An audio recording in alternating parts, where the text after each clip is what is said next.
الحمد لله نحمده ونستعينه ونستغفره ونؤمن به ونتوكل عليه ونعوذ بالله من شرور أنفسنا ومن سيئات أعمالنا من يهده الله فلا مضل له ومن يضلله فلا هادي له ونشهد أن لا إله إلا الله وحده لا شريك له ونشهد أن سيدنا ونبينا ومولانا محمدًا عبده ورسوله أرسله الله إلى الناس كافة بالحق بشيرا ونذيرا وداعيا إلى الله بإذنه وسراجا منيرا أما بعد فأعوذ بالله من الشيطان الرجيم بسم الله الرحمن الرحيم لو أنزلنا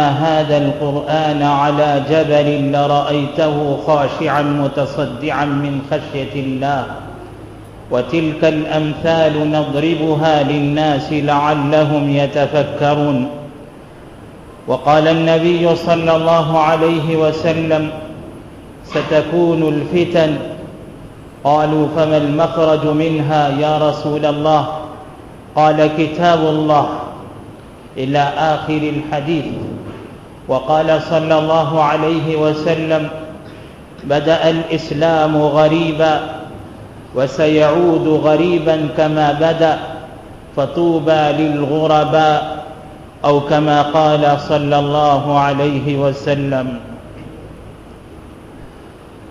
معزز حضرات علماء کرام، قابل احترام بزرگان دین، ملت اسلامیہ کا عظیم سرمایہ نوجوانان ملت اور قابل احترام پردہ نشین خواتین اسلام، محترم مائیں اور عزیز القدر بہنیں، یہ ہم سب کے لیے بڑی سعادت اور مسرت کا موقع ہے کہ آج کے اس مبارک دن میں ایک مدرسہ زینب للبنات کے افتتاح کی نسبت سے ہم سب یہاں جمع ہیں، اور اسی مناسبت سے اللہ تعالیٰ نے ہمیں یہاں جمع ہونے کا موقع عنایت فرمایا ہے۔ یہ جو مدرسہ ہے اور اس مدرسے کی جو ترتیب ہے، اس کا جو نظام العمل ہے اور اس کا جو طریقہ کار ہے، اس کی پوری تفصیلات آپ کے سامنے بتائی بھی گئی ہیں اور بتائی بھی جائیں گی۔ اس مدرسے کا جو تعلق ہے ان لڑکیوں سے ہے جو لڑکیاں حفظ قرآن سے اپنے آپ کو آراستہ اور پیراستہ کرنا چاہتی ہیں، اور جن لڑکیوں کے والدین اور سرپرستوں کے دل و دماغ میں یہ جذبہ ہے اور یہ شوق ہے کہ ان کی بھی بچیاں حفظ قرآن کی سعادت سے مالا مال ہو جائیں اور قیامت کے دن ان حفاظ قرآن، ان حافظات قرآن کی برکت سے اللہ ان کے سروں کو ایسے تاج سے سجائے جس کی روشنی آفتاب و ماہتاب کی سے زیادہ خوبصورت ہوگی۔ جن کے دلوں میں یہ خواہش ہے وہ اپنی خواہش کی تکمیل کے لیے اس مدرسے کا رخ کریں۔ اس کے لیے اللہ تعالیٰ نے اس کا انتظام ہمارے لیے مہیا فرمایا ہے، اور کتاب اللہ وہ نسخہ کیمیا ہے جس کے ذریعے سے فتنوں سے حفاظت ہو سکتی ہے۔ یہی ایک مأمون اور محفوظ جگہ ہے، اور یہی وہ محفوظ قلعہ ہے جس قلعے کے اندر ہم محصور ہو کر فتنوں سے اپنے آپ کو محفوظ کر سکتے ہیں۔ حضرت رسول پاک صلی اللہ علیہ وسلم نے قرب قیامت کے جن فتنوں کا تذکرہ فرمایا ہے، اگر ہم لاکھ کوشش کریں کہ وہ فتنے نہ آئیں، یہ ہو نہیں سکتا۔ ہمیں امر بالمعروف اور نہی عن المنکر کا مکلف بنایا گیا ہے. ہمیں یہ کام کرنا ہی کرنا ہے. بہت سارے لوگوں کے دل و دماغ میں اس وقت کے حالات کے لحاظ سے یہ خیال پیدا ہوتا ہے کہ شاید یہ زمانہ وہی زمانہ ہے جس زمانے کے بارے میں بتایا گیا ہے کہ ہم بس اپنی حفاظت کر لیں اور امر بالمعروف اور نہی عن المنکر کو چھوڑ دیں, اپنی حفاظت کی فکر کر لیں. جس زمانے کے بارے میں حدیث پاک میں یہ بتایا گیا ہے, بعض لوگوں کے دل و دماغ میں یہ خیال آتا ہے کہ شاید یہی وہ زمانہ ہے. لیکن حضرات علماء کرام فرماتے ہیں کہ اتنا برا زمانہ اب بھی نہیں آیا ہے. اب بھی لوگوں کے اندر قبولیت کی صلاحیت ہے. لوگ اچھائی کو اچھا سمجھتے ہیں اور اسے قبول کرتے ہیں. لوگ برائی کو برائی سمجھتے ہیں اور اس سے بچتے ہیں. اب بھی عمومیت کے ساتھ میں پوری طرح وہ منکرات کا شیوع نہیں ہوا ہے جو فتنوں کے دور کے بارے میں بتائی گئی ہیں اور جن کی بنیاد پر یہ حکم دیا گیا کہ ان حالات میں بس تم اپنے ایمان کی حفاظت کرتے رہو اور اپنی حفاظت کرو. اتنا برا زمانہ اب بھی نہیں آیا. اور جب ایسا زمانہ نہیں آیا ہے لیکن پھر بھی برائیاں ہیں, پہلے سے زیادہ برائیاں ہیں. تجزیہ نگار یہ کہتے ہیں, تجزیہ کرنے والے علماء یہ کہتے ہیں کہ پچھلے 200 سال میں اتنی برائیاں وجود میں نہیں آئیں جتنی برائیاں صرف ان 2 سالوں میں وجود میں آ گئی. جب ایسی برائیاں اس تیزی کے ساتھ میں پھیل رہی ہوں تو ایسی حالت میں ہمیں اپنی محنت اور بڑھانے کی ضرورت پڑی ہے کہ ہم اپنی فکریں اور بڑھائیں, محنت اور بڑھائیں اور منکرات کی روک تھام کے لیے کوششیں اور زیادہ کریں. ہمارا وقت زیادہ لگے, ہماری فکریں زیادہ لگیں, ہمارا مال زیادہ لگے, ہماری محنتیں اور زیادہ لگیں, ہماری قربانیاں اور زیادہ لگیں. یہ نہیں کہ ہم پست ہمتی کے ساتھ میں ہمت ہار کے بیٹھ جائیں کہ ان برائیوں کی روک تھام نہیں ہو سکتی ہے, ہم خاموش ہو جائیں. یہ ہمارا طریقہ کار نہیں ہے. حضرت حکیم الامت حضرت اقدس مولانا اشرف علی تھانوی قدس سرہ کے مواعظ ہوتے تھے 1.5 گھنٹے, 2 گھنٹے, 2.5 گھنٹے مسلسل مواعظ ہوتے. اور حضرت والا کے مواعظ درد و سوز میں ڈوبے ہوئے اور علمی نکات سے بھرے ہوئے. ایک مرتبہ حضرت اقدس مولانا تھانوی قدس سرہ گنگوہ تشریف لے گئے. اسی مواعظ کے سلسلے میں, بیانات کے سلسلے میں, اور پھر وہاں قطب الاقطاب حضرت اقدس مولانا رشید احمد گنگوہی قدس سرہ سے ملاقات کے لیے تشریف لے گئے.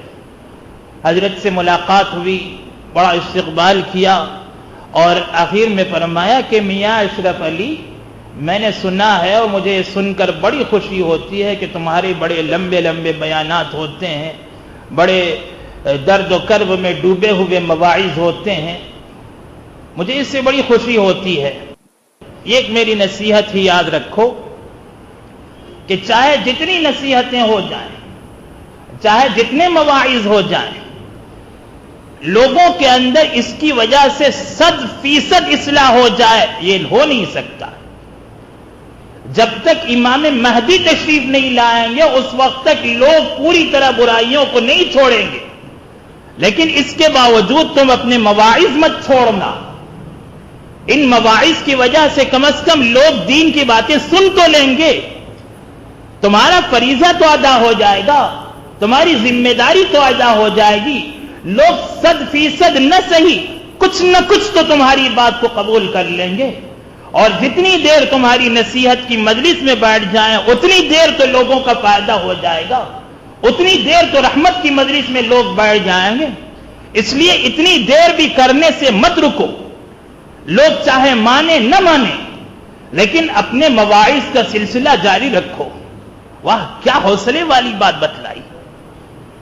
مایوسی کے خول سے باہر نکالنے کے لیے کتنی بڑی ہمت والی اور کتنی بڑی عظیمت والی بات بیان فرمائی کہ ہمیں تو اپنا کام کرنا ہے، چاہے اس کے نتائج آئیں نہ آئیں، ہمیں نتائج کی طرف نگاہ نہیں کرنی ہے، نتائج تو اللہ کے ہاتھ میں ہیں، کام کرنا ہمارے ذمہ ہے، ہم اپنا کام کرتے رہیں گے، ہمیں اسی کا حکم دیا گیا۔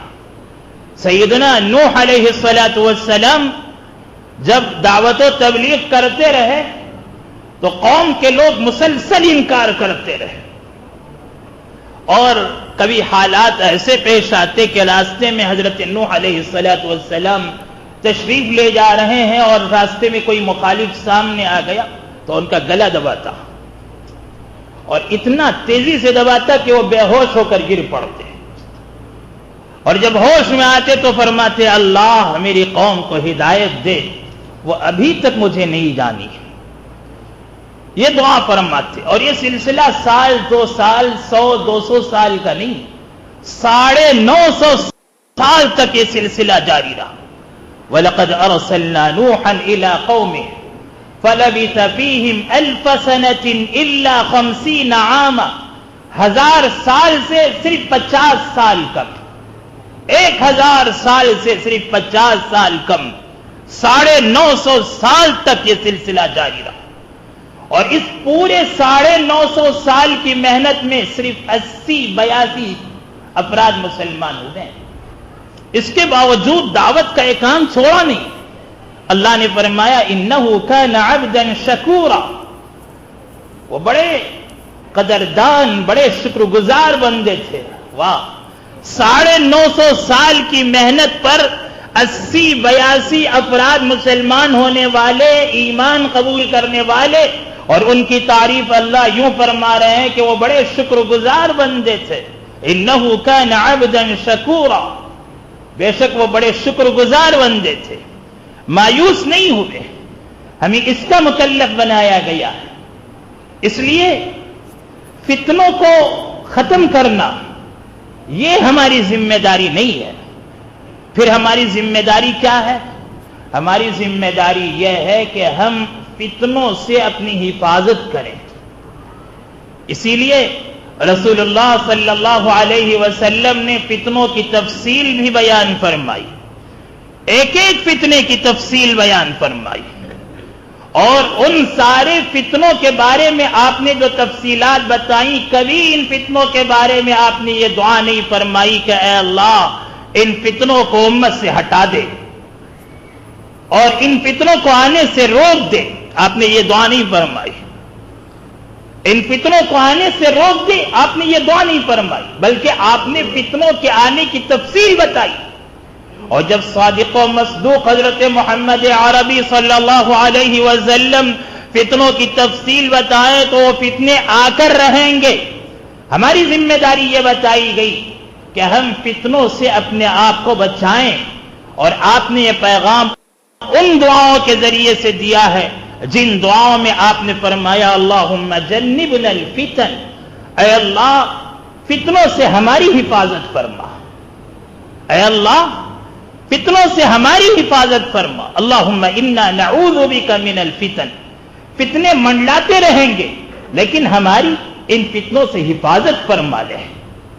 آپ نے یہ طریقہ کار بتلایا ہے فتنوں کے سلسلے میں۔ ایک مرتبہ سیدنا عمر فاروق رضی اللہ عنہ ایک مجلس میں تشریف فرما تھے، اور مجلس میں دیگر صحابہ کرام بھی موجود تھے، حضرت حذیفہ رضی اللہ عنہ بھی موجود تھے۔ حضرت عمر فاروق رضی اللہ عنہ نے سوال فرمایا کہ تم میں سے کسی نے فتنوں کے بارے میں رسول اللہ صلی اللہ علیہ وسلم سے سنا ہے؟ تو صحابہ نے فرمایا ہاں ہم نے سنا ہے۔ اتنے صحابہ ایک ساتھ فرما رہے ہیں کہ ہاں ہم نے سنا ہے۔ تو حضرت عمر فاروق رضی اللہ عنہ سمجھ گئے کہ میں جن فتنوں کے بارے میں پوچھنا چاہتا ہوں یہ ان فتنوں کے بارے میں جواب نہیں دے رہے ہیں، یہ ان عام فتنوں کے بارے میں جواب دے رہے ہیں جن کے بارے میں فرمایا کہ مال فتنہ ہے، اولاد فتنہ ہے، پڑوسی فتنہ ہے، یعنی آزمائش کا ذریعہ ہے۔ مال و اولاد کی محبت میں کبھی انسان اللہ کی نافرمانی کر لیتا ہے، کبھی پڑوسیوں کے بغض میں، کبھی پڑوسیوں کے محبت میں اللہ کی نافرمانی ہو جاتی ہے، فتنے۔ لیکن ان فتنوں کا تدارک عبادات سے ہو جاتا ہے. انسان جو نماز پڑھتا ہے، روزے رکھتا ہے، ان روزوں سے، نمازوں سے ان فتنوں کا تدارک ہو جاتا ہے. اور یہ جو فتنے، ان فتنوں میں جو انسان مبتلا ہو جاتا ہے، اس سے اس کی حفاظت ہو جاتی ہے، یا پھر اللہ تعالیٰ اس کی برکت سے انہیں معاف کر دیتے ہیں. حضرت عمر رضی اللہ عنہ نے فرمایا کہ میں تم سے ان فتنوں کے بارے میں نہیں پوچھ رہا ہوں، مال و اولاد کا فتنہ، پڑوسیوں کا فتنہ، میں ان فتنوں کے بارے میں نہیں پوچھ رہا ہوں. میں پوچھ رہا ہوں ان فتنوں کے بارے میں جو سمندر کی موجوں کی طرح اٹھیں گے. ایسے ہماگیر فتنے، تموج موج البحر، فرمایا کہ جیسے سمندر میں موجیں اٹھتی ہیں کہ ایک موج اٹھی پیچھے دوسری اٹھی، پھر دونوں آپس میں ٹکراتی ہیں، پھر تیسری اٹھتی ہے، وہ سر ابھارتی ہے، پھر چوتھی اٹھتی ہے، ایک کا دوسرا تعاقب کرتی ہے، ایک کے پیچھے دوسری موج اٹھتی ہے، سب آپس میں ایک دوسرے سے ٹکراتے ہیں. تو جیسے سمندر میں موجیں اٹھتی ہیں ویسے فتنے اٹھیں گے. ایسے ہماگیر فتنوں کے بارے میں میں تم سے پوچھ رہا ہوں کہ کیا تم میں سے کسی نے ان کے بارے میں سنا ہے؟ حضرت آقا نامدار محمد الرسول اللہ صلی اللہ علیہ وسلم سے. تو حضرت حذیفہ رضی اللہ عنہ جو صاحب السر کہلاتے ہیں، رسول اللہ صلی اللہ علیہ وسلم کے رازدار صحابی کہلاتے ہیں، انہوں نے فرمایا کہ ہاں میں نے سنا ہے. تو حضرت عمر فاروق رضی اللہ عنہ نے فرمایا آپ نے کیا سنا بتائیے، مجھے یقین ہے کہ آپ نے ہی سنا ہوگا. تو حضرت حذیفہ رضی اللہ عنہ نے، یہ صحیح مسلم شریف کی روایت ہے، ان فتنوں کی تفصیل بتائی اور ان کا خلاصہ یہ ہے کہ یہ جو فتنے ہوں گے، ان فتنوں کا اثر دلوں پر ہوگا. تعرض الفتن على القلوب كالحصير عودا عودا. رسول اللہ صلی اللہ علیہ وسلم نے فرمایا کہ یہ فتنے دلوں پر اثر انداز ہوں گے. ایک فتنہ اٹھے گا، دل پر اس کا اثر ہوگا، دل اس فتنے کو جذب کرے گا اپنے اندر، اور جب دل اس فتنے کو اپنے اندر لے لے گا تو وہ دل سیاہ ہو جائے گا، تھوڑا سا کالا پڑے گا. پھر دوسرا فتنہ، وہ جب دل پر اثر انداز ہوگا دل اور سیاہ ہوگا. پھر تیسرا فتنہ دل میں جذب ہو جائے گا، چوتھا فتنہ دل میں جذب ہوگا. ایسے فتنے ایک ایک کر کے دلوں پر اثر انداز ہوں گے. اور کیسے؟ آپ نے اسے تشبیہات سے سمجھایا، ایک ایک چیز کی تفصیل بتائی. ان فتنوں کے آنے کی بھی تفصیل تشبیہات سے بتلائی، ایک ایک چیز کی تشبیہ دی. آپ نے فرمایا کہ جس طرح حصیر بنی جاتی ہے، جیسے چٹائی بنتے ہیں تو ایک ایک تنکے سے چٹائی جوڑی جاتی ہے. ایک تنکا، ایک کاڑی لیا اور پھر اسے جوڑ دیا، دوسری کاڑی لی اسے جوڑ دیا، ایک تنکا لیا اسے جوڑ دیا. ایسے جوڑ جوڑ کر جیسے چٹائی بنائی جاتی ہے، حصیر بنائی جاتی ہے، ایک ایک تنکے سے حصیر بنتی ہے. تعرض الفتن علی القلوب. ایسے ہی فتنے ایک ایک کر کے ایک ایک کر کے ایک ایک کر کے دل کے اندر جذب ہوتے رہیں گے. کالحصیر عودا عودا، جیسے تنکوں کو جمع کر کے چٹائی بنائی جاتی ہے، اس طرح ایک ایک فتنہ دل کے اندر اثر انداز ہوتا رہے گا، دل سیاہ ہوتا رہے گا، دل پر پھر اور فتنہ اترے گا، دل اور سیاہ ہوگا. یہ آپ نے تشبیہ دی. اس طرح ایک بعد دیگرے فتنے اٹھیں گے. یہ فتنے جو سمندر کی موجوں کی طرح ٹھاٹے مارتے ہوئے اٹھیں گے. اور جب اس طرح فتنے اٹھتے اٹھتے دلوں میں جذب ہوتے ہوتے آخر دل بالکل سیاہ کالے رنگ کی راکھ کی طرح ہو جائیں گے. اور جب دل ایسے سیاہ ہو جائیں، ایسے کالے رنگ کے ہو جائیں، راکھ کے مانند ہو جائیں، تو پھر وہ الٹے برتن کی طرح ہو جائیں گے. کیا عجیب تشبیہ دی. الٹے برتن میں آپ کوئی بھی چیز ڈالیں اس میں کوئی چیز رکتی نہیں ہے، ساری چیزیں نیچے آ جاتی ہیں، ادھر ادھر چلی جاتی ہیں. جب دل کا یہ برتن الٹا ہو جائے اور سیاہ ہو جائے، کالا ہو جائے، تو اس کے اندر قبولیت کی کوئی صلاحیت باقی نہیں رہے گی. ان پر وعظ اثر نہیں کرے گا، نصیحتیں اثر نہیں کریں گی، احادیث مبارکہ اثر نہیں کریں گی، قرآن پاک کی تلاوت ان پر اثر نہیں کرے گی، کوئی اثر، اچھی باتوں کو وہ قبول نہیں کریں گے، بس ان کا نفس جو کہے گا اس پر عمل کریں گے، ہوائے نفسانی کے پیچھے وہ پڑ جائیں گے، دل میں جو آیا اسی پر عمل کریں گے، دل اس حالت کے ہو جائیں گے۔ یہ چند دل ایسے ہوں گے اور اکثریت ایسے دلوں کی ہوگی جو الٹے برتن کی طرح ہو جائیں گے، لیکن ان حالات میں کچھ دل ایسے بھی ہوں گے جو سفید، روشن، چمکدار سنگ مرمر کی طرح ہو جائیں گے۔ سنگ مرمر سخت بھی ہوتا ہے، کسی اثر کو وہ قبول نہیں کرتا، چکنا بھی ہوتا ہے، اس پر پانی پڑے پھسل جائے گا، کوئی بھی چیز پڑے جمتی نہیں ہے، مضبوط بھی ہوگا کہ کسی چیز کو جذب نہیں کرے گا، روشن اور چمکدار بھی ہے، سفید بھی ہے۔ کیا مثال دی آپ نے اور کیسی تشبیہ دی! آپ نے فرمایا کہ ان دلوں پر یہ فتنے ایسے گریں گے، لیکن یہ دل ان فتنوں کو قبول نہیں کریں گے، یہ فتنے ان دلوں سے ٹکرائیں گے اور باہر آ جائیں گے۔ وہ دل روشن ہوں گے، چمکدار ہوں گے، سفید ہوں گے، مضبوط ہوں گے اور چکنے ہوں گے، سنگ مرمر کی طرح۔ آپ نے اسے ماربل کی طرح تشبیہ دی کہ ماربل کے جیسے پتھر ہوتے ہیں، سنگ مرمر کی طرح چکنے، سفید، روشن، چمکدار، اس طرح یہ دل ہوں گے۔ یہ بڑے اچھے دل ہیں، ہر زمانے میں ایسے دل رہے ہیں، اگرچہ کہ کم ہیں لیکن ایسے دل ہیں، اور ان دلوں کے سائے ہی میں پناہ ملے گی۔ ایسے دل ہمیں بنانے کی ضرورت ہے کہ فتنے آئیں، ٹکرائیں، باہر ہو جائیں، لیکن یہ کوئی آسان کام نہیں ہے۔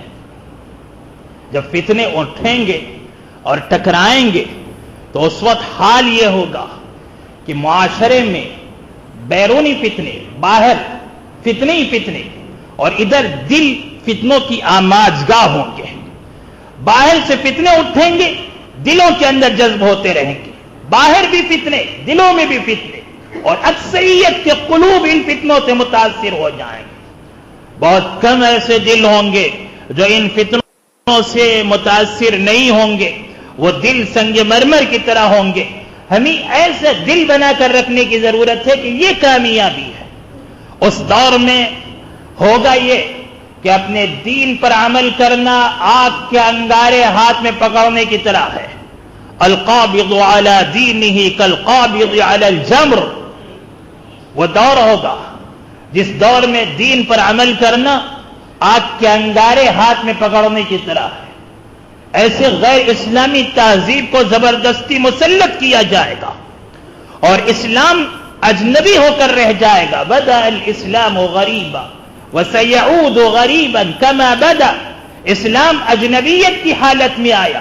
جب مٹھی بھر مسلمان تھے، اجنبی سمجھے جاتے تھے، اسلام اجنبیت کی نگاہ سے دیکھا جاتا تھا، مسلمانوں کو اجنبیوں کی طرح دیکھا جاتا، اور اسلام پر عمل کرنا بالکل اجنبیت کا سا ماحول تھا۔ پھر اسلام کو اللہ تعالیٰ نے قوت عطا فرمائی، غلبہ عطا فرمایا، تسلط عطا فرمایا، اسلام وسیع سے وسیع تر ہوتا گیا، اسلام کا حلقہ اور پھیلتا گیا، یہاں تک کہ پھر اسلام اسی اجنبیت کی طرف پلٹ کر چلا آئے گا۔ جب زبردستی اسلام کو بدنام کیا جائے گا، مسلمانوں کو بدنام کیا جائے گا، اور اسلام پر عمل کرنا بہت ہی اجنبیت کا ماحول سمجھا جائے گا۔ شرعی وضاحت کو لوگ ایسا سمجھیں گے جیسے کوئی اجنبی مخلوق درمیان میں آ گئی ہو۔ ایسی حالت میں دین پر عمل کرنا ہاتھ میں انگارے رکھنے کے برابر نہیں ہے تو اور کیا ہے۔ لیکن ان حالات میں لوگوں کے سامنے دو راہیں ہوتی ہیں۔ ایک راستہ تو یہ ہے کہ لوگوں کی بھیڑ میں جمع ہو کر چلتی بھیڑ میں یہ بھی گم ہو جائیں، اور جیسے دنیا کر رہی ہے وہ بھی کرنے لگیں، وضاحت بگاڑ لیں، غیر اسلامی ماحول میں ضم ہو کر رہ جائیں، اپنی الگ شناخت، اسلامی شناخت باقی نہ رکھیں۔ لیکن اس سے بہت بڑا خسارہ اور نقصان ہوگا، اس سے آخرت کا نقصان ہوگا۔ دنیا میں چاہے لوگوں کی چلتی بھیڑ میں وہ گم ہو جائیں اور وہ خود بھی اسی بھیڑ میں چلنے لگیں، لوگ انہیں اجنبی نگاہوں سے نہ دیکھیں، لیکن وہ اللہ کی نگاہ سے گر جائیں گے۔ آخرت میں ان کا کوئی مقام اور کوئی مرتبہ نہیں ہوگا۔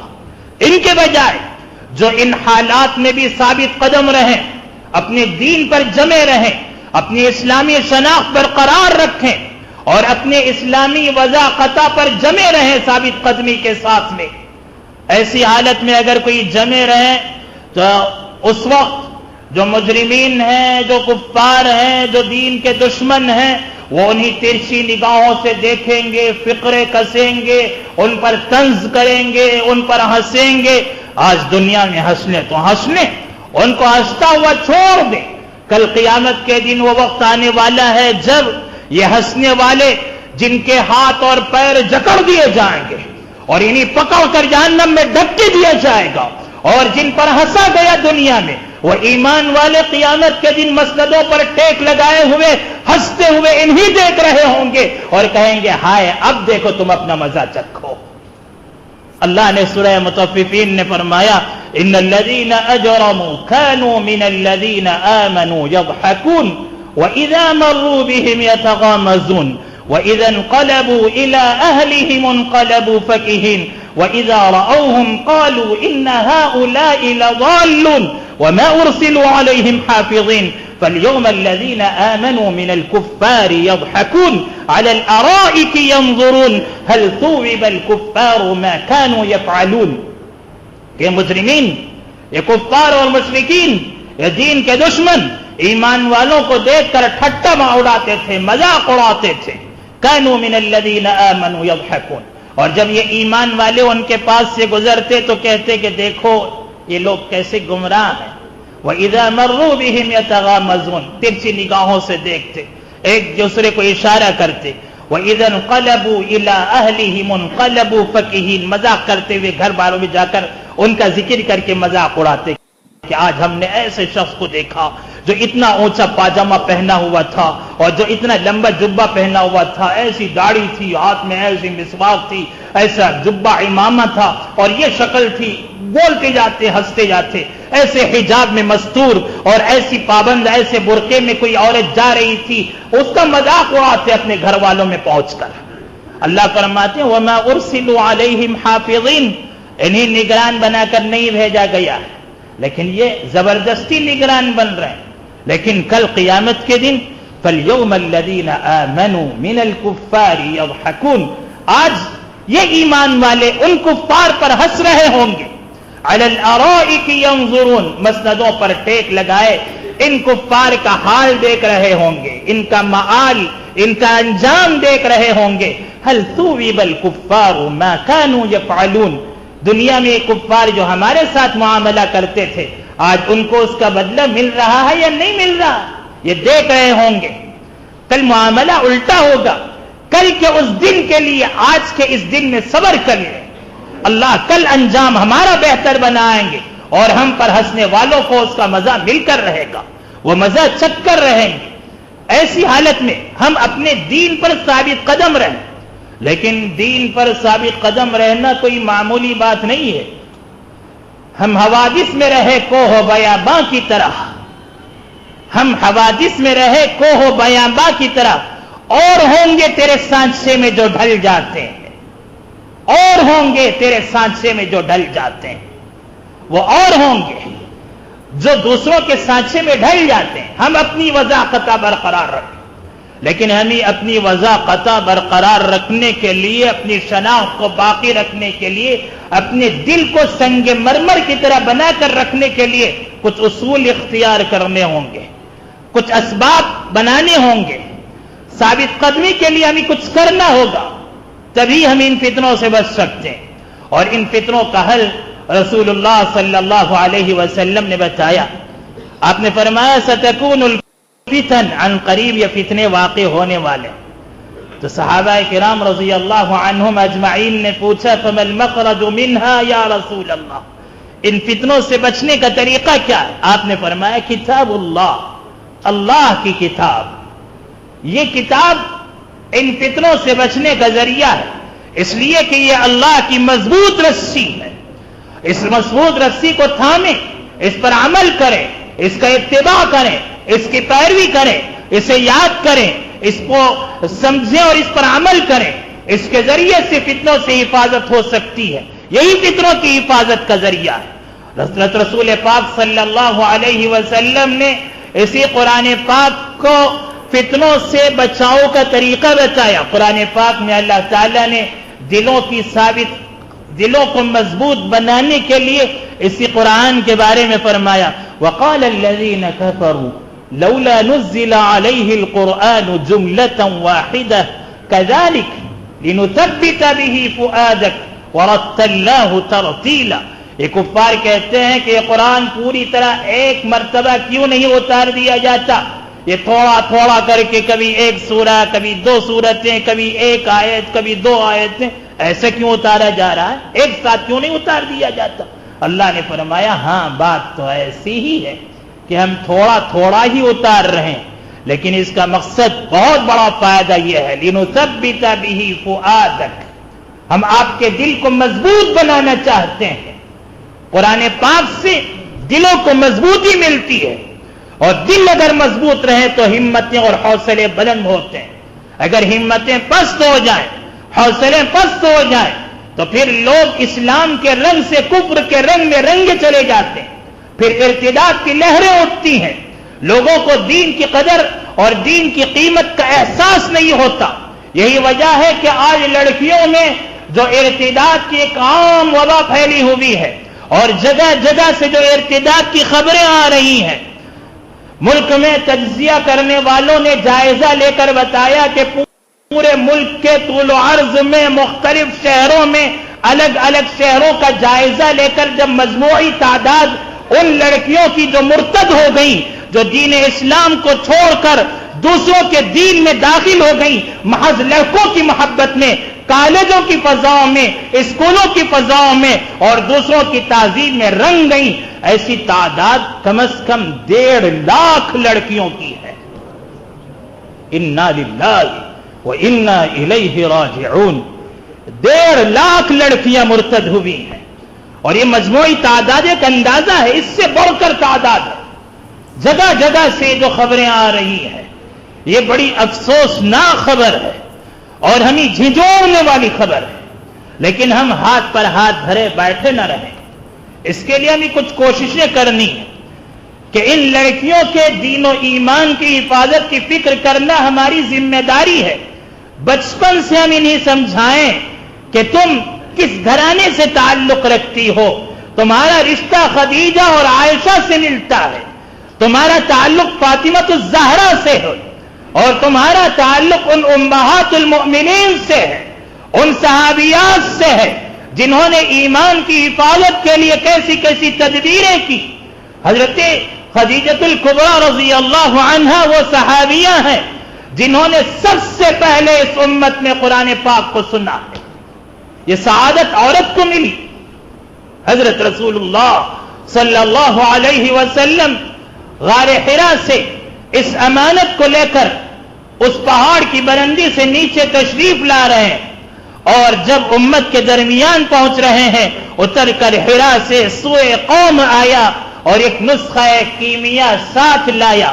جب یہ نسخہ کیمیا لے کر پہنچے تو امت میں سب سے پہلے جو کان اس وحی سے مانوس ہوئے اور جن کانوں میں سب سے پہلے وحی کی یہ آواز اور وحی کا یہ رس گھولا گیا، وہ ایک خاتون ہے، وہ ایک عورت ہیں، حضرت خدیجہ الکبریٰ رضی اللہ عنہ. سب سے پہلے جن کانوں میں قرآن کی آواز پہنچی وہ حفظ قرآن کی دولت سے محروم رہے. یہ کہاں کا انصاف ہے؟ وہ قرآن پاک کی تجوید سے، قرآن پاک کی صحیح تلاوت سے، قرآن پاک کے علوم و معارف سے اور قرآن پاک کے سیکھنے اور سکھانے سے وہ طبقہ محروم رہے. یہ کہاں کا انصاف ہے؟ حضرت خدیجہ الکبریٰ رضی اللہ عنہا وہ پہلی خاتون ہے جنہوں نے سب سے پہلے ایمان قبول فرمایا. ایمان قبول فرمایا. مردوں سے پہلے اس خاتون نے ایمان قبول کیا، اور مردوں سے پہلے عورت نے قرآن پاک سیکھا ہے. اور اسی خاتون نے اس قرآن پاک کی حفاظت کے لیے اپنا مال لگایا، اپنی جان، اپنا وقت لگایا، قربانیاں پیش کی۔ حضرت رسول پاک صلی اللہ علیہ وسلم کا خوب تعاون فرمایا، بلکہ بڑے عجیب طریقے سے اس عورت نے، ام المؤمنین اما جان حضرت خدیجہ رضی اللہ عنہا نے حضرت رسول اللہ صلی اللہ علیہ وسلم کی تشویش کو دور فرمایا۔ آپ بڑی عجیب تشویش میں مبتلا تھے کہ میرے پاس ایک فرشتہ آتا ہے، اب میں کیسے فرق کروں کہ آنے والا فرشتہ ہی ہے یا شیطان ہے؟ ایسے کیوں؟ حالانکہ آپ کو اس سلسلے میں کوئی شک اور شبہ نہیں ہے۔ ایمان اور اطمینان میں اضافے کے لیے اپنی بیوی سے یہ دل کا درد شیئر کر رہے ہیں اور ان کے سامنے آپ اظہار فرما رہے ہیں کہ میرے پاس آنے والا فرشتہ ہے، لیکن کہیں شیطان اس شکل میں نہ آ جائے، مجھے دھوکہ نہ دے دے کہ میں فرشتہ ہوں، میں کیسے فرق کروں؟ حضرت خدیجہ رضی اللہ عنہا نے فرمایا کہ سرتاج آپ فکر مت فرمائیں، جب وہ آئے تو مجھے بتا دینا، میں جانچ لوں گی۔ ایک مرتبہ حضرت جبرائیل امین علیہ السلام تشریف لائے، آپ نے حضرت خدیجہ رضی اللہ عنہا کو بلایا، فرمایا خدیجہ تم نے فرمایا تھا کہ جب وہ آئیں تو بتا دینا، دیکھو وہ آئے ہوئے، وہ نظر تو نہیں آ رہے تھے حضرت خدیجہ کو، اور نبوت والی نگاہیں دیکھ رہی تھی فرشتے کو۔ آپ نے فرمایا کہ یہ فرشتہ میرے سامنے بیٹھا ہوا ہے۔ حضرت خدیجہ نے فرمایا وہ اب آپ کے سامنے ہے؟ فرمایا ہاں۔ تو حضرت خدیجہ آپ کے پاس آ کر بیٹھ گئی، دانے دانے بیٹھی، فرمایا ابھی ہیں؟ ہاں ابھی ہیں۔ اٹھ کر ادھر آئی بائیں طرف، پوچھا اب بھی ہیں؟ ہاں اب بھی ہیں۔ تو پھر تھوڑی دیر کے بعد میں اپنے سر سے دوپٹہ اتار دیا، اور جیسے ہی دوپٹہ اتارا پوچھا اب ہیں؟ فرمایا اب تو وہ چلے گئے، اب تو وہ نہیں رہے، یہاں سے اٹھ کر چلے گئے، غائب ہو گئے۔ تو حضرت خدیجہ نے فرمایا کہ یہ فرشتہ ہی ہے، یہ شیطان نہیں ہو سکتا۔ فرشتہ حیا کے ساتھ آتا ہے اور شیطان حیا نہیں کرتا۔ ایک عورت کے سر سے دوپٹہ اتر جائے، رحمت والا فرشتہ وہاں باقی نہیں رہتا، وہ چلے گئے تو وہ فرشتہ ہی ہے۔ اگر شیطان ہوتا تو عورت کے سر سے دوپٹہ اتر جائے تب بھی شیطان باقی رہتا، اسے تو حیا کی تمیز ہی نہیں، وہ تو بیٹھا رہتا۔ مجھے یقین ہے کہ یہ فرشتہ ہی ہے۔ حضرت خدیجہ نے کیا اچھی مثال سے سمجھایا، کیسے سمجھایا، کیسے ڈھارس بندھائی۔ نبوت کا ابتدائی زمانہ ہے اور آپ نے بتایا، اس فرق کو، تمیز کو بتایا کہ آنے والے فرشتے ہی ہیں، یہ خواتین کی قربانیاں ہیں، یہ عورتوں کا اسلام کے ظہور اور اسلام کی سربلندی میں اونچا کردار ہے۔ اور پھر جو خواتین دوپٹہ اتار کر ننگے سر بازاروں میں گھومتی ہیں اور غیر محرموں کے سامنے بغیر دوپٹے کے آتی ہیں، وہ سوچیں کہ کیا ان کے سامنے رحمت کے فرشتے موجود رہتے ہوں گے؟ کیا رحمت کے فرشتے ایسے گھروں میں داخل ہوتے ہوں گے؟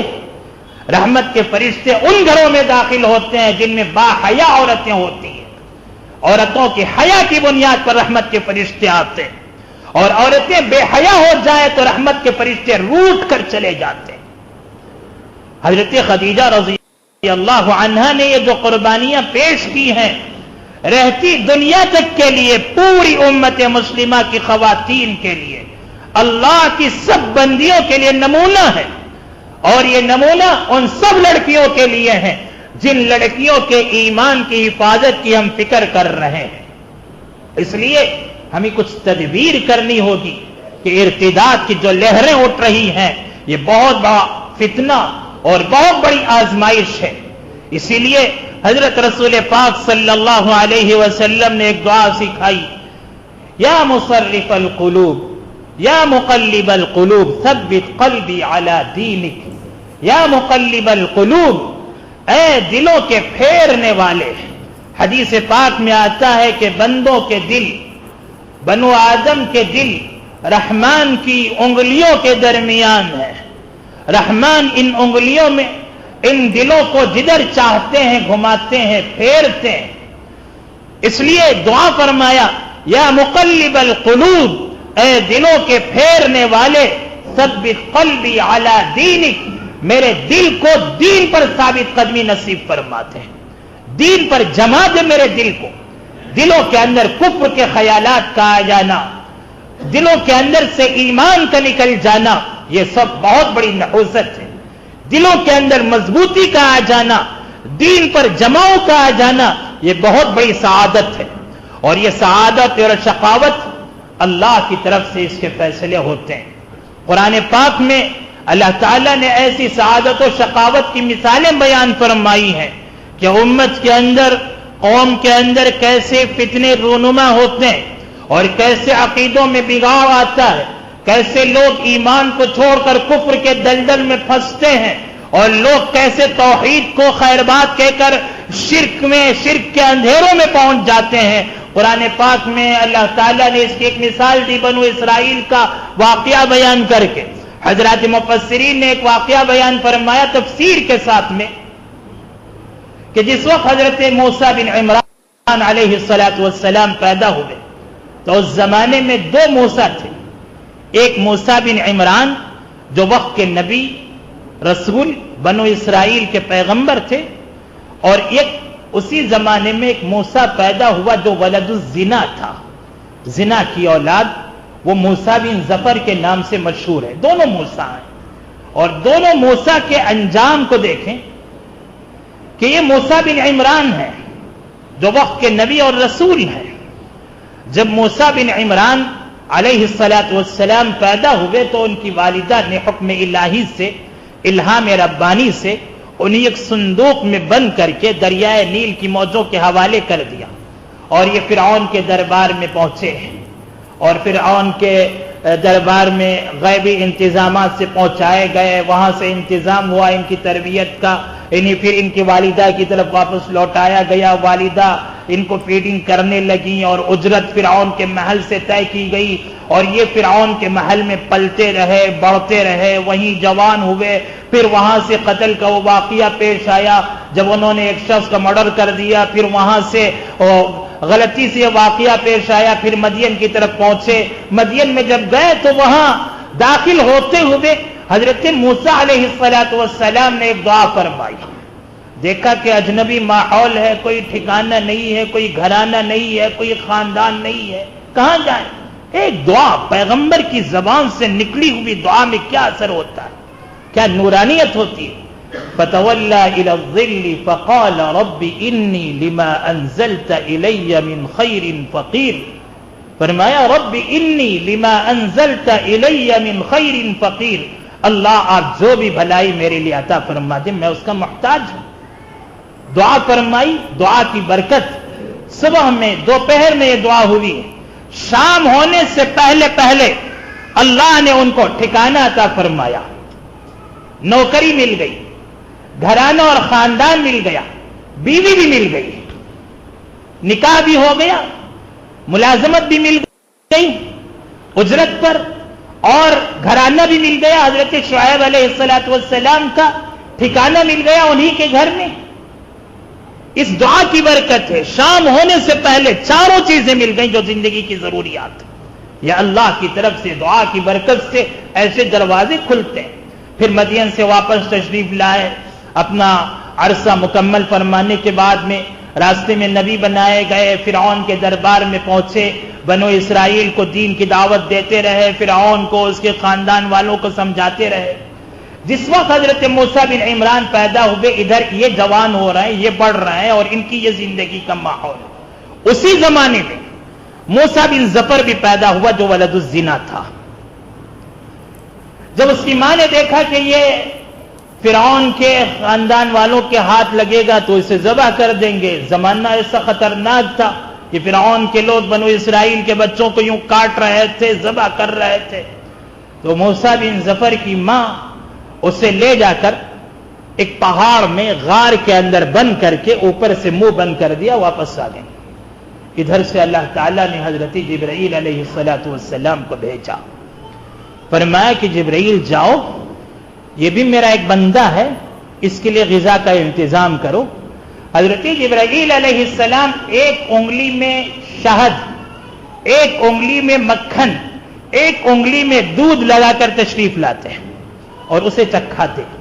جو وہ بھوک سے بلبلاتا تو اس کی بھوک ختم کرنے کے لیے یہ انتظام فرماتے ہیں. وہ چھوٹا معصوم بچہ بڑھتا رہا، بڑھا، جوان ہوا.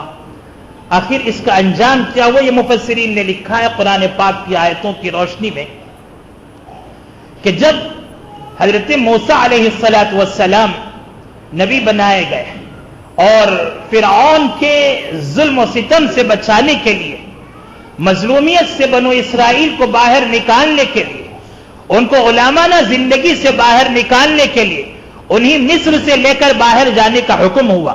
فَأَسْرِ بِعِبَادِي لَيْلًا إِنَّكُمْ مُتَّبَعُونَ. تو حضرت موسیٰ علیہ السلام نے اپنی قوم میں اعلان فرمایا کہ قوم کے لوگوں، آج راتوں رات ہمیں مصر سے باہر جانے کا حکم ملا ہے، تیاری کر لو. لیکن اس وقت بنو اسرائیل ایسے غلامانہ زندگی میں جکڑے ہوئے تھے کہ فرعون کے لوگ انہیں باہر نکلنے نہیں دیتے تھے. اس لیے انہوں نے ایک تدبیر بنائی، اور تدبیر یہ بنائی کہ فرعون کے لوگوں سے انہوں نے عاریتاً کچھ زیورات لیے اور بتایا یہ کہ آج ہماری یہاں عید ہے، تہوار ہے، ہم تہوار میں باہر جانا چاہتے ہیں، میلہ لگے گا، اس میں پہننے کو ہمارے پاس زیورات نہیں ہیں، تم اپنے ہمارے لیے زیورات دے دیں، ہم زیور پہنیں گے، پھر کل آ کے واپس کر دیں گے. فرعون کے لوگوں نے زیورات دیے اور ان کی عورتوں نے وہ زیور لے لیے تاکہ ان کو شک نہ ہو، شبہ نہ ہو.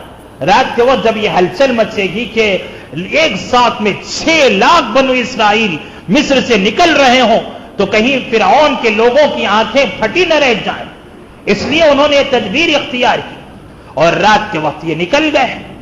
بعد میں فرعون کو پتا چلا کہ بنو اسرائیل ایک ساتھ مصر سے نکلے بھاگے جا رہے ہیں، تو اس نے لشکر تیار کیا اور لشکر تعاقب میں بھیجا، خود جانے لگا. اور جس وقت بنو اسرائیل آگے آگے تھے اور پیچھے پیچھے فرعون کا لشکر تھا، تو درمیان میں حضرت جبرائیل امین ایک گھوڑے پر سوار ہو کر تشریف لائے. دونوں قوموں کے درمیان میں فرعون کا لشکر ایک طرف، قوم بنو اسرائیل ایک طرف، درمیان میں ایک گھوڑے پر سوار ہو کر حضرت جبرائیل امین علیہ السلام موجود ہیں. اور یہ جو گھوڑا تھا وہ فرس الحیات کہلاتا ہے. فرس الحیات کا مطلب ہے یہ گھوڑا جس میں حیات کی تاثیر ہے، زندگی کا اثر ہے، کہ گھوڑے کے قدم جہاں پڑتے ہیں سوکھی زمین، بنجر زمین بھی ہری بھری ہو جاتی ہے، وہاں ہریالی اگ آتی ہے. سامری نے دیکھا کہ یہ تو جبرائیل ہیں. قرآن نے موسیٰ بن ظفر کا نام سورہ طٰہٰ میں سامری سے ذکر فرمایا. اس موسیٰ بن ظفر نے دیکھا کہ یہ تو جبرائیل ہیں جنہوں نے میری تربیت کی بچپن میں. دیکھ کر پہچان لیا، دیکھا کہ یہ گھوڑے پر سوار ہو کے آئے ہیں اور گھوڑے کے نیچے قدموں کے اندر سے اس طرح حیات کی تاثیر دکھائی دے رہی. اس کے دل میں خیال آیا کہ گھوڑے کے قدم جہاں پڑ جائیں وہ زمین مبارک ہے، وہ مٹی متبرک ہے، اس لیے تبرک کے لیے وہ مٹی اٹھا کر اپنے پاس محفوظ رکھ لیا. موسیٰ بن ظفر نے یہ کیا اور ادھر بنو اسرائیل آگے بڑھتے رہے. چلتے چلتے بحر قلزم کے سامنے پہنچے. اللہ کے حکم سے اس میں 12 راستے بنے، بنو اسرائیل آگے نکل گئے. فرعون نے دیکھا کہ جن خشک راستوں سے بنو اسرائیل پار ہو کر جا سکتے ہوں اس میں ہم کیوں نہیں جا سکتے. اپنے لشکر کو اشارہ کیا، تم بھی اتر جاؤ. سارا لشکر اتر گیا. لشکر کا اگلا حصہ سے پچھلے حصے تک سب جب درمیان میں آ گئے، اللہ نے حکم دیا پانی کو ملنے کا، پانی مل گیا اور پورا لشکر فرعون فرعون غرق ہو گیا. جب فرعون غرق ہو گیا اور ادھر بنو اسرائیل اطمینان کے ساتھ میں دریا کے اس پار پہنچ گئے. وَلَقَدْ نَجَّيْنَا بَنِي إِسْرَائِيلَ مِنَ الْعَذَابِ الْمُهِينِ مِنْ فرعون کے چنگل سے نجات ملی. اب بنو اسرائیل مطمئن تھے. اللہ نے فرمایا کہ اب اس قوم کو عمل کرنے کے لیے موسیٰ ہم توریت دیں گے، احکام دیں گے، اس لیے آؤ ہمارے پاس کوہ طور پر 30 دن کے لیے. وَوَاعَدْنَا مُوسَىٰ 30 لَيْلَةً. حضرت موسیٰ علیہ السلام یہاں سے پہنچے. 30 دن کے بجائے 40 دن ہو گئے. وَأَتْمَمْنَاهَا بِعَشْرٍ فَتَمَّ مِيقَاتُ رَبِّهِ 40 لَيْلَةً. جب یہاں 40 دن ہوئے، 10 دن بڑھ گئے، موسیٰ بن ظفر نے دیکھا کہ موسیٰ کے آنے میں تاخیر ہو رہی ہے، اس لیے اس کے ذہن میں ایک تدبیر آئی. اس نے قوم کے لوگوں سے کہا کہ لوگوں، جو زیور تمہارے پاس ہے، کیا تمہیں کچھ فکر ہے کہ یہ حرام مال تمہارے پاس آ گیا ہے، تم اس کا کیا کرو گے؟ واپس تو نہیں لوٹا سکتے اور استعمال بھی نہیں کر سکتے کہ دوسروں کا مال ہے، اس لیے کیا کرو گے؟ میں ایک تدبیر بتاتا ہوں. میں گڑھا کھودوں گا، آگ جلاؤں گا اور اس میں تم اپنے زیور ڈال دو، زیور ہی ضائع ہو جائے، میں بھی اپنا زیور ڈال دوں گا، سب اسی میں ڈال دیں. اس نے بتایا ایک تدبیر، سارے لوگوں کو بات سمجھ میں آئی. بنو اسرائیل کے لوگوں نے اسی طرح اپنے اپنے زیور نکال کر اس میں ڈال دیے اور گڑھے میں آگ بھڑک رہی ہے، زیورات پگھل گئے. اب اس کا ذہن کام کرنے لگا، سازشی ذہن. موسیٰ بن ظفر کے دل میں خیال آیا کہ حضرت جبرائیل کے قدموں کے نیچے سے، ان کے گھوڑے کے قدموں کے نیچے سے جو مٹی ملی ہے، یہ مٹی اس میں ڈال کر دیکھوں. اب اس نے وہ مٹی اس میں ڈال دی. حضرت شاہ ولی اللہ محدث دہلوی رحمت اللہ علیہ لکھتے ہیں کہ یہ جو زیور تھے وہ حرام کے تھے، باطل، اور یہ جو مٹی تھی یہ مبارک اور متبرک چیز تھی، یہ اچھی چیز تھی. یہ دونوں ملے تو ایک تیسری چیز وجود میں آئی کہ اس مٹی کے اندر حیات کی تاثیر تھی، زندگی پیدا ہوتی تھی. چنانچہ ان زیوروں کے اندر سے آواز آ رہی تھی. آواز کیسی؟ بچھڑے کی آواز، جیسے گائے کے بچے کی آواز آتی ہے. وَاتَّخَذَ قَوْمُ مُوسَىٰ مِن بَعْدِهِ مِنْ حُلِيِّهِمْ عِجْلًا جَسَدًا لَهُ خُوَارٌ أَلَمْ يَرَوْا أَنَّهُ لَا يُكَلِّمُهُمْ وَلَا يَهْدِيهِمْ سَبِيلًا اتَّخَذُوهُ وَكَانُوا ظَالِمِينَ. انہوں نے اسی بچڑے کی شکل بنائی اور اس بچڑے کی آواز آ رہی تھی. تو سامری نے کہا، موسیٰ بن ظفر اسی کا نام ہے، یہی سامری ہے. سامری نے کہا کہ لوگوں، موسیٰ کا رب تو یہ ہے، ھذا الہکم و الہ موسیٰ فنسی. موسیٰ کہاں رب کی تلاش میں کوہ طور پر گئے ہیں، ان کا رب تو یہاں ہے، ان کا معبود تو یہ ہے، اس لیے اس کی عبادت کرو. میں بھی دیکھو اس کی عبادت کرتا ہوں، اس کی پوجا کرتا ہوں، تم بھی اسی کی پوجا کرو. چنانچہ لوگوں نے ہاتھ جوڑنا شروع کر دیا. کتنا بڑا فتنہ، کتنی بڑی آزمائش. دیکھتے دیکھتے توحید چھین لی گئی، شرک ایسے داخل ہو گیا اور ایسے بڑے فتنے کا شکار ہو گئے کہ اب لوگ اسی کا طواف کرنے لگے، اسی کے سامنے ہاتھ جوڑنے لگے، اسی کے سامنے سجدہ ریز ہو گئے. حضرت ہارون علیہ السلام پریشان ہو گئے. انہوں نے 4 باتیں بتلائیں. وَلَقَدْ قَالَ لَهُمْ هَارُونُ مِنْ قَبْلُ يَا قَوْمِ إِنَّمَا فُتِنْتُمْ بِهِ. یہ پہلی بات، لوگوں یہ فتنہ، یہ آزمائش. وَإِنَّ رَبَّكُمُ الرَّحْمَنُ، تمہارا رب تو اللہ ہے، یہ کہاں سے تمہارا معبود بنے گا؟ اللہ کی معرفت دی. تیسری چیز، فَاتَّبِعُونِي، میرا اتباع کرو. اپنی رسالت کو یاد دلایا کہ میں رسول ہوں، اس لیے میری بات مانو. تم کہاں موسیٰ بن ظفر اور اس سامری کے پیچھے دوڑ رہے ہو؟ وَأَطِيعُوا أَمْرِي، اللہ کی شریعت کو مانو. 4 باتیں بتلائی، اللہ کی شریعت پر عمل کرو. لیکن قوم کے لوگ ماننے کو تیار نہیں، بلکہ حضرت ہارون کو قتل کرنے کے لیے تیار ہو گئے. اللہ فرماتے ہیں کہ حضرت ہارون نے حضرت موسیٰ علیہ السلام کے واپس لوٹنے کے بعد فرمایا، جب سیدنا موسیٰ علیہ السلام کو طور پر تھے، اللہ نے فرمایا کہ موسیٰ جانتے ہو تمہارے بعد تمہاری قوم کا کیا حال ہوا؟ حضرت موسیٰ علیہ السلام نے پوچھا کیا ہوا؟ فرمایا کہ وہ تو شرک کا شکار ہو گئے، شرک میں مبتلا ہو گئے. حضرت موسیٰ علیہ السلام غضبناک ہو کر تشریف لائے اور توریت کی تختیاں ایک طرف رکھیں. حضرت ہارون کا سر ایک دائیں ہاتھ سے پکڑ لیا، بائیں ہاتھ سے داڑھی کے بال پکڑ لیے اور فرمایا کہ ہارون تمہیں کیا ہو گیا؟ حضرت ہارون علیہ السلام نے فرمایا، یا ابن ام ان القوم استضعفونی وکادوا یقتلوننی، وہ تو مجھے قتل کرنا چاہتے تھے. فلا تشمت بی الاعداء ولا تجعلنی مع القوم الظالمین. ابھی میرے دشمنوں کو خوش مت کرو، مجھے زیادہ ظلم کرنے مت دو، ذرا بات تو سنو. آگے ساری تفصیل سنائی کہ میں مجبور تھا، میں اس قوم کو کیا سمجھا سکتا تھا. حضرت موسیٰ علیہ السلام کو بات سمجھ میں آ گئی. ابھی تک قوم کے لوگوں کو توحید سمجھائی، انہیں توبہ کروائی، ان سے شرک کو دور کیا اور پھر ادھر سامری کے پاس آئے. سامری سے کہا فما خطبک یا سامری, سامری تیرا کیا حال ہے, تو نے ایسا کیوں کیا؟ اس نے کہا بصرت بما لم يبصروا به فقبضت قبضة من اثر الرسول فنبذتها وكذلك سولت لي نفسي. اس نے سارا واقعہ سنایا کہ میں نے ایسا دیکھا اور میں نے قدموں کے نیچے سے مٹی لی اور یہ جلایا, میرے دل میں آیا میں نے کیا. یہ ہوتے ہیں الٹے برتن جو اپنے جی ہی کا سنتے ہیں, اپنے من کی بات پر عمل کرتے ہیں اور دوسروں کی بات کو سننے کو تیار نہیں ہوتے. وَكَذَلِكَ سَوَّلَتْ لِي نَفْسِي قَالَ فَاذْهَبْ فَإِنَّ لَكَ فِي الْحَيَاةِ أَن تَقُولَ لَا مِسَاسِ. ادھر حضرت موسیٰ علیہ السلام نے فرمایا کہ اب تجھے سزا دی جا رہی, تیرے اس کرتوت پر سزا یہ ہے کہ تجھے کوئی ہاتھ نہیں لگا سکتا, تو کسی کو ہاتھ نہیں لگا سکتا. کوئی بھی تجھے ہاتھ لگائے گا دونوں کو بخار چڑھے گا, دونوں کو تیز بخار, اور بخار جب آتا تو ٹھیک 24 گھنٹے تک دونوں کو بخار چڑھتا. نہ وہ بیوی کے قریب جا سکتا نہ بچوں کے قریب جا سکتا, کسی کو ہاتھ نہیں لگا سکتا. کوئی اس کے قریب آئے ہاتھ لگانا چاہے تو کہتا ہے لا مساس لا مساس, ہاتھ مت لگاؤ. یہ اس کا انجام ہوا جو موسیٰ بن ظفر کا انجام ہوا.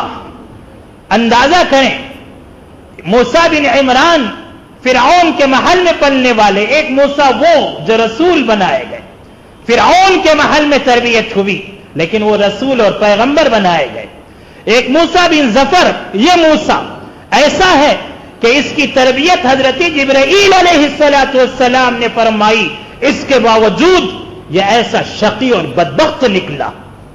اسی لیے عربی زبان کا ایک شاعر کہتا ہے اذ المرء لم يخلق سعيدا تحيرت عقول مربيه وخاف المؤمل فموسى الذي رباه جبريل كافر وموسى الذي رباه فرعون مرسل. کہ جس موسیٰ کو جبرائیل نے تربیت کی وہ کافر ہو گیا, جس موسیٰ کی فرعون نے تربیت کی وہ نبی بنا دیے گئے. یہ سعادت اور شقاوت اللہ کے قبضے میں ہے. اللہ جسے چاہتے ہیں سعید بنا دیتے ہیں, اللہ جسے چاہتے ہیں شقی بنا دیتے ہیں. اس لیے میرے دوستو, ہمارے دلوں کی حالت کب بگڑ جائے, کب کیا ہو جائے کوئی نہیں جانتے. اس لیے جب تک زندگی باقی ہے, زندگی کے آخری سانسوں تک اور اپنے ایمان پر خاتمہ ہونے تک ہمیں مطمئن نہیں ہونا چاہیے, ہمیں بے خوف نہیں ہونا چاہیے. ہمیں اللہ سے امن کا سوال کرتے رہنا چاہیے اور اللہ تعالیٰ سے مانگتے رہنا چاہیے کہ ہمارے دلوں میں ایمان راسخ ہو جائے, جم جائے. اس لیے یا مقلب القلوب ثبت قلبی علی دینک, یہ دعا مانگتے رہنی چاہیے. اور اسی کے لیے یہ کوششیں ہیں, یہ محنتیں ہیں کہ امت کو, امت کی لڑکیوں کو, بچیوں کو قرآن پاک سے جوڑیں. اور اسی کا ایک نمونہ ہے کہ مرکز کے پڑوس میں ماشاءاللہ مدرسہ زینب للبنات کے نام سے حفظ قرآن کے لیے بچیوں کے لیے ایک نظام شروع کیا گیا ہے. میں آپ سے درخواست کرتا ہوں کہ اس سے خوب فائدہ اٹھائیں. حضرات علماء کرام کی رہبری میں یہ کام ہو رہا ہے اور انشاءاللہ اس سے خوب فائدہ ہوگا اور بچیوں کے دین اور ایمان کی حفاظت ہوگی. امت کے فرد کو قرآن پاک سے جوڑنے کی فکر کریں. یہ حفظ قرآن کے ذریعے سے جوڑنے کی ایک فکر ہے. اسی طرح جس طریقے سے ہو سکتا ہے امت کو قرآن سے جوڑنے کی کوشش کریں. یہی فتنوں سے بچنے کا سب سے اہم ترین ذریعہ ہے. دعا فرمائے کہ اللہ ہمارے دین و ایمان کی حفاظت فرمائے, ہر طرح کے فتنوں سے, آزمائشوں سے. اللہ ہماری بھی, ہمارے گھرانے والوں کی بھی, ہماری پوری نسلوں کی اور پوری امت مسلمہ کی حفاظت فرمائے. شکریہ کے ساتھ میں اپنی بات ختم کرتا ہوں. وآخر دعوانا ان الحمد للہ رب العالمین.